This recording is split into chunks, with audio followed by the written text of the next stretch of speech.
India आके तो मेरे को हुए 1.5 साल हो गए। पहले मैं 1-2 दफ़ा आया था बैंगलोर वगैरह इधर उधर के लिए, लेकिन फ़िल्म के लिए प्रेम गीत 3 के लिए आया हुआ 1.5 साल हो गया है। और मुझे कभी भी ऐसा नहीं लगा कि मैं अपने जो भी टेरिटोरियल के हिसाब से देश मानते हैं उससे बाहर गया हुआ हूँ। क्योंकि देखिए हमारे यहाँ पे तो लैंडलॉक कंट्री, समंदर तो है नहीं, लेकिन हिमालय की चोटी से लेकर के समंदर तक कहीं पे भी वीज़ा नहीं चाहिए, कहीं पे भी आईडी नहीं चाहिए। तो इतना ओपन रिलेशनशिप है, इतना ओपन अपना बॉन्डिंग है ना, तो कभी भी नहीं लगा कि देश से बाहर हो। अभी लैंग्वेज का भी इतना बैरियर तो है नहीं, जिस लैंग्वेज आप लोग यूज़ करते हैं वहाँ पे मेरे ख्याल से ज़्यादातर लोग समझ ही जाते हैं। और लोग भी इतना वेलकमिंग है, सब लोग सपोर्टिव है, सबको अपनापन दिखाते हैं। तो मुझे कभी लगा ही नहीं कि मैं देश से बाहर हूँ। अभी पब्लिक को भी हमारे लिए वही फीलिंग आ जाए तो बहुत बढ़िया रहेगा।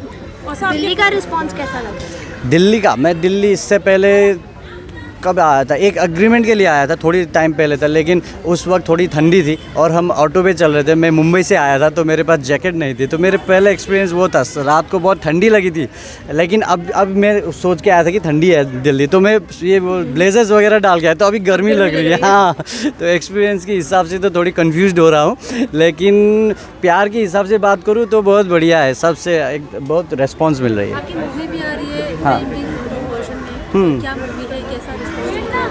फ़िल्म की बात करूँ तो फिर देखिए, एक जो इंस्पिरेशन होती है फ़िल्म बनाने की, मेरे ख्याल से कहीं ना कहीं हम बॉलीवुड से ही इंस्पायर्ड होके आए हुए हैं। बॉलीवुड या फिर बोलूँ हिंदी फिल्म मेकिंग से इंस्पायर्ड होके आए हुए हैं। और पहले तो टेक्नीशियंस वगैरह भी सब बॉलीवुड से ही जाते थे, और फिल्म का पोस्ट प्रोडक्शन के लिए भी नेपाल से सारे के सारे पिक्चर्स यहाँ पे भी यहीं पे आते थे, इंडिया पे भी आते थे। लेकिन अभी जब डिजिटलाइजेशन हो गया तो सारा टेक्नोलॉजी वहाँ पे भी मिलने लगा, तो थोड़ा लिमिटेशंस हो गया। पिछले 5-10 साल में वो आना जाना कम हो गया था और पिक्चर्स दिखाना चलना भी बंद हो गया। पहला ऐसा नहीं है कि पहले इधर फिल्म में रिलीज़ नहीं हुआ करते, होती थी कहाँ 1-2 जगह पे कहीं कहीं स्पेशल शोज़ वगैरह लगती थी। लेकिन अब की बार जो प्रेम गीत का 3rd इंस्टॉलमेंट हम लेके आए, वो हमने इतना हार्ड वर्क किया है। प्रशांत सर, सुभाष सर, संतोष भाई, हम सब ने मिल के इसको ना एक होल अपनी एक हिमालयन रीजन का एक सेटअप जो हुआ है उसको दिखाना है, वर्ल्ड वाइड पहुंचाना है। वो हमारे इतना एक्सेस है, देखिए आपके यहाँ दिल्ली से तो 8-10 घंटे में पहुंच जाओगे। जो भी लोकेशंस दिखाया ना हिमालय का, आपको यूरोप वगैरह शूट करने की ज़रूरत ही नहीं है। आपकी खुद की जगह फील होगी, वहाँ पे लैंग्वेज मिलेगी, फूड्स वगैरह सब कुछ मैच होगा अपने हिसाब से। आपको शूट करने के लिए भी इतना तकलीफ़ नहीं उठाना पड़ेगा। तो वो सब चीज़ को मद्देनज़र रखते हुए हमने सोचा कि इंडियन ऑडियंस को अपना ये फ़िल्म हिंदी में डब करके दिखाना चाहिए। और सुभाष सर और प्रशांत सर ने इसमें बहुत बड़ी सपोर्ट की हमको। तो देखते हैं, अभी रिज़ल्ट आना बाकी है, एग्ज़ाम दे रहे हैं अभी तक। और फिर आपके इस मूवी का 3rd पार्ट है जो वर्ल्ड वाइड रिलीज़ हो रहा है, जिसका कैसा फील कर रहे हो, आपकी क्या एक्सपेक्टेशन है? ये तो मेरे से भी ज़्यादा होल नेपाली फिल्म इंडस्ट्री के लिए बहुत बड़ी फ़ख्र की बात है, क्योंकि 50-60 साल की नेपाली फिल्म के हिस्ट्री में ये पहली दफ़ा हो रही है। ऐसा वर्ल्ड वाइड ऐसे थिएट्रिकल रिलीज़ कभी किसी भी फिल्म को नहीं मिली नेपाली पिक्चर को। 1-2 जगह पे स्पेशल शोज़ वगैरह हुई थी, लेकिन अभी देखिए उससे भी बड़ी बात क्या हो गई कि इतने अच्छे अच्छे लोग जुड़ गए, जिसको देख देख के और हम बड़े हुए थे, जिसको सुन सुन के हम बड़े हुए थे, वो सब के साथ मिल के काम कर रहे हैं। तो आज के डेट में एज एन एक्टर तो मैं अपने आप को बहुत लकी फील कर चुका हूँ। लेकिन अगर ये रिलीज़ के बाद अगर एक सक्सेस कर लेता है तो सारा नेपाली इंडस्ट्री के लिए अपने आप में ये एक हिस्ट्री क्रिएट होगी। सर मैं जानना चाहूँगी आपसे, जैसे कि आपने अभी बोला कि हम लोग सब बोले इंस्पायर होके आप लोग बॉलीवुड से ही आते हैं, यहाँ पे कर रहे हैं, तो बॉलीवुड में अभी बाइकआउट का बहुत ज़्यादा जोश चल रहा है जी। तो आप क्या कहना चाहोगे उसके बारे में? कहीं उससे इंस्पायर होके कहीं आपकी बंगाल नेपाली इसमें भी अगर बाइकआउट का अच्छा शुरू हो गया तो? हाँ, नहीं ऐसा होता है। बॉयकट के जगह मेरे ख्याल से गर्ल कट करते तो ठीक रहता।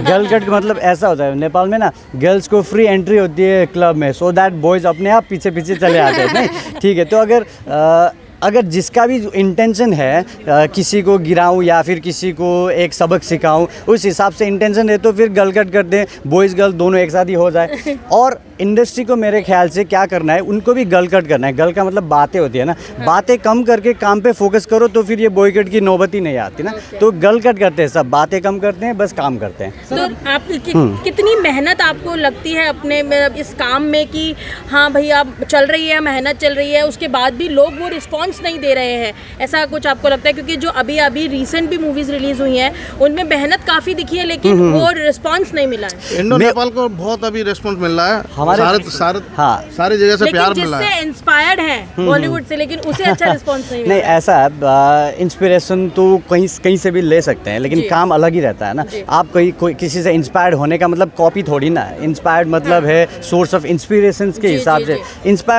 इंस्पिरेशन हर जगह से मिला, पिक्चर देख देख के बड़े हुए हैं, हम सब बड़े हुए हैं, लेकिन काम अपने खुद का करके लेके आए तो फिर ऑडियंस का जज भी उसी हिसाब से करना है कि इनसे इन्फ्लुएंस है, इनसे इंस्पायर्ड है तो इनका काम नहीं देखना, ऐसा नहीं होगा। इन्होंने क्या किया है बस उसके बेसिस पे हमें जज करते तो फिर अच्छा रहेगा। आपको सर इतना फेवरेट एक्टर कौन? इंडिया में फेवरेट एक्टर देखिए, अभी तो ऐसा पार्शियली तो नहीं कर पाऊँगा। एज एन एक्टर सब अच्छे ही है, मैं ऐसा अभी तो नहीं बता पाऊँगा कि कौन बेस्ट है ऐसा। सर मैं जानना चाहूँगी, जैसे आपने बोला इंस्पायर होकर आप करते हैं, तो आप बॉलीवुड में अपनी डेब्यू कर, क्योंकि अब नेपाली इंडस्ट्री में काफी ज्यादा लोग आपको पार करते हैं। आपने अभी देखा हमने कितने आपके फैंस हैं यहाँ पर, जी। तो काफी प्यार आपको वहाँ से मिलता है। तो बॉलीवुड में आने के लिए, डेब्यू करने के लिए आज के डेट पे मेरे ख्याल से आज के डेट पे कोई भी बैरियर नहीं बची है। मेरे ख्याल से आप भी गैंगनम स्टाइल पे डांस किए होंगे ना, ओपा गैंगनम स्टाइल ऐसा करके ना, तो फिर आर्ट की, कल्चर की, म्यूजिक की कोई बैरियर नहीं रहती। अभी मुझे ना बॉलीवुड डेब्यू बोल के ऐसा टैग कराने की भी जरूरत नहीं है मेरे ख्याल से, क्योंकि मेरी पिक्चर खुद बॉलीवुड पे रिलीज हो रही है, बॉलीवुड बेल्ट पे रिलीज हो रही है, वर्ल्ड वाइड रिलीज कर रहे हैं सर लोग। तो फिर अभी ये वो थीन लाइन जो भी थी वो ख़त्म हो चुकी है। साउथ की पिक्चर भी आ रही है, हमारी पिक्चर भी आ रही है, तो उनकी पिक्चर तो मैं 20-25 साल से देख ही रहा हूँ वर्ल्ड वाइड, अपनी मतलब नॉर्थ की पिक्चर जो भी बोलते हैं। तो फिर ये डिमार्केशन ख़त्म करते हैं सब, अभी आर्ट को अप्रिशिएट करते हैं, म्यूजिक को अप्रिशिएट करते हैं। देखिए हम तो फॉर्चुनेट हो, अपने आप को फॉर्चुनेट मानते हैं क्योंकि हमको हिंदी आती है, सो दैट हम हिंदी म्यूजिक वगैरह आर्ट स्टोरी को समझ पाते हैं, महसूस कर पाते हैं। अगर वो लैंग्वेज नहीं आती तो हम अपने लैंग्वेज में लिमिटेड रहते ना। तो इतना अच्छा आदान प्रदान है, शायद मुझे ना साउथ की लैंग्वेज भी पता होती तो फिर और भी अच्छा होता। देखिए कहीं ना कहीं बॉलीवुड को एक क्रेडिट तो देना ही पड़ेगा कि वर्ल्ड वाइड हिंदी तो बॉलीवुड नहीं लेके गई हुई ना, कहीं ना कहीं। आपको लगता है या नहीं लगता? लेकिन मेरे ख्याल से जो